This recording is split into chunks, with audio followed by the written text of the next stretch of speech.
नमस्कार, मी ॲडव्होकेट शोभा सोमाणी माझ्या या यूट्यूब चॅनलमध्ये आपल्या सर्वांचे सहर्ष स्वागत करते। आज आपण एका वेगळ्या विषयावर व्हिडिओ बनवणार आहोत की 500 रुपयाच्या स्टॅम्प पेपरवर घटस्फोट होतो का हो?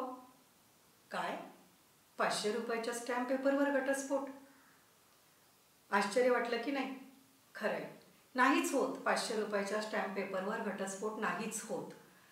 परंतु काही लोकांना कोर्ट कचेरी यांची झंझट नको असते आणि म्हणून मग ते काय करतात की हा मधला मार्ग जो आहे तो मार्ग ते निवडतात।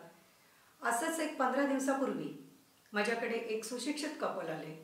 त्यांच्या दोघांचं सगळं ठरलं होतं की आता आपण एकत्र नाही राहू शकत आहोत, आपण आता वेगळं होऊया आणि वेगळं तर व्हायचं आहे, परंतु कोर्ट कचेरीचे झंझट नको आहे आपल्याला, त्या काही गोष्टी आपल्याला करायच्या नाही आहेत।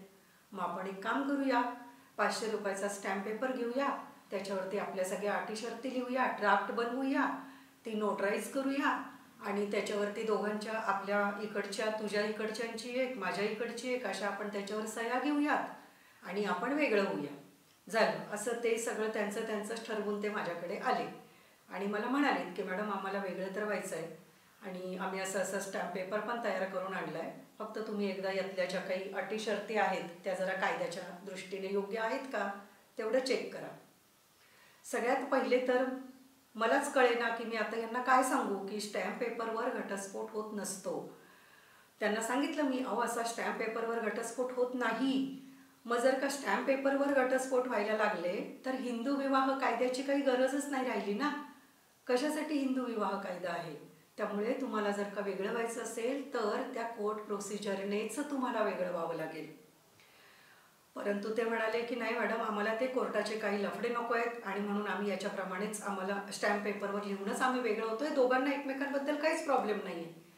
मान्य आहे, आज तुम्हाला दोघांना एकमेकांबद्दल काही प्रॉब्लेम नसेल, पण हा तुमचा डिवोर्स तुम्ही स्टॅम्प पेपरवर केलेला डिवोर्स हा कायद्याला मान्य नाही।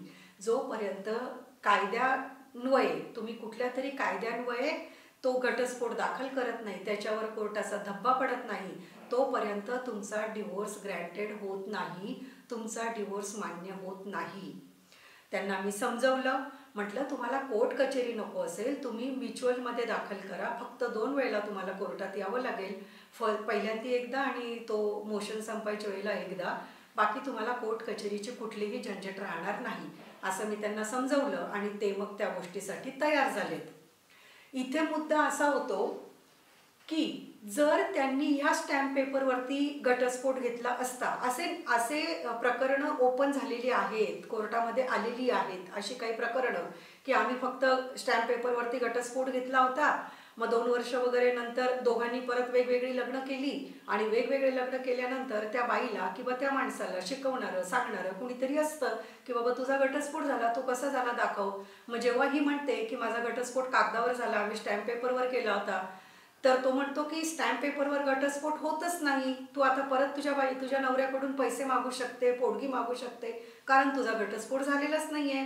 अशा केसमध्ये काय होतं, 2-4 वर्षांनी ती पहिली पत्नी परत येऊन दारात उभी राहते आणि पैशाची मागणी करते, ॲलिमनीची मागणी करते आणि मग ते ह्या माणसाला जड होऊन जातं की बाबा आपण तर आपलाही संसार सुरू केलाय, तिचाही संसार सुरू झालाय आणि तरी पण ही आपल्याला परत त्रास द्यायला आली आहे। हा त्रास त्या व्यक्तींना होतो, म्हणजे तिलाही होतो, त्या बाईला पण होतो आणि या माणसालाही होतो, पती पत्नी दोघांनाही होतो त्रास। म्हणून या पद्धतीने तुमचा घटस्फोट जर तुम्ही करून घेतला असेल तर तो मान्य नाहीये। तसंच एका माझ्या क्लायंटबरोबर त्याचा एक मित्र आला होता आणि त्या मित्राने पण त्यावेळेला सांगितलं की असंच माझंही झालं होतं। त्यावेळेला मुलीकडची जे घरचे तिचे आईवडील होते, मुलीचे आईवडील जे होते ते मुलीचे आईवडील खूप मागे लागले होते की बाबा आपण स्टॅम्प पेपरवर करून घेऊया आणि तुम्ही लगेच फ्री व्हा, 2 तासाचं काम आहे फक्त। पण मी त्यांना ठामपणे सांगितलं, कुणी सांगितलं? त्या मुलाने, त्या मुलाने त्यांना ठामपणे सांगितलं मी डिवोर्स घेणार, तो कोर्टातनंच घेणार। म्हटलं खूप शहाणपणा केलास तू, कोर्टातनं डिवोर्स घेतला आणि त्यामुळे तुझी नोकरी शाबूत राहिली। तो सरकारी नोकरीत होता, सरकारी नोकरीमध्ये एक लग्न असताना दुसरं लग्न केलं तर त्याला नोकरीवर पण ती बाधा आली असती, त्याची नोकरी हातची गेली असती। तर असे बरेच पुढचे कॉन्सिक्वेन्सेस त्याच्यामध्ये वाढतात, बऱ्याच झंझटी, बरेच लफडे पुढे वाढतात। म्हणून स्टॅम्प पेपरवर जर कोणी म्हणत असेल की स्टॅम्प पेपरवर मी तुमचा डिवोर्स करून देतो, या पद्धतीने काम करणारे, या पद्धतीने प्रॅक्टिस करणाऱ्या बऱ्याच नोटरी लोकांच्या लायसन्ससुद्धा कॅन्सल झालेले आहेत. तर अशा कुठल्याही लोकांच्या म्हणण्याला आपण बोलू नका. आणि जर आपल्याला डिवोर्स घ्यायचा असेल तर आपण लिगली कायदेशीररित्या कोर्टा थ्रू आपण तो डिवोर्स आपला करून घ्यावा.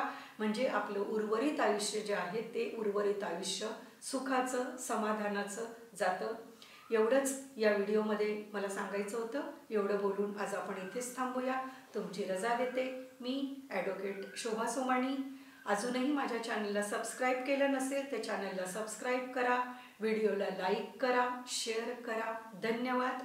जय हिंद, जय महाराष्ट्र.